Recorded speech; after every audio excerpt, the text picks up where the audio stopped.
One pot ரசம் சாப்பாடு செய்வதற்கு first 10 சின்ன வெங்காயம், 5 பல் பூண்டை நல்லா தட்டி வச்சுக்கிறேன், 2 பச்சை மிளகா, பழுத்த தக்காளி ஒரு தக்காளி, மிளகு சீரகம் இடிச்சு வச்சுக்கிறேன். இந்த ஸ்பூன்ல 3/4 ஸ்பூன் ரசப்பொடி, ஒரு கொத்து கருவேப்பிலை, புளி கரைச்சி வச்சிருக்கேன். 3/4 பழக்க அரிசியும் 1/4 டம்ளர் பருப்பும் போட்டு நல்லா ஊற வச்சுக்கணும். தேவையான அளவு எண்ணெய் ஊற்றிக்கணும். நெய் கொஞ்சம் போட்டுக்கணும். கடுகு போட்டுக்கணும். கடுகு வச்சுட்டு 2 காஞ்ச மிளகா, தட்டி வச்ச பூண்டு, சாம்பார் வெங்காயம், 2 பச்சை மிளகா, ஒரு கொத்து கருவேப்பிலை, தட்டி வச்ச மிளகு சீரகம், தக்காளி, 1/4 ஸ்பூன் மஞ்சத்தூள்,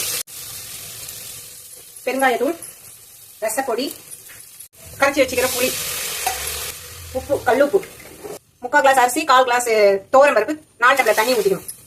நம்ம ஊற வச்சு வச்சிருக்கிற அரிசியை பருப்பையும் இதுல போட்டு போகல நல்லா கொதிக்க ஆரம்பிச்சிச்சு. ஒரு 5 விசில் விட்டுக்க வேண்டியதான்.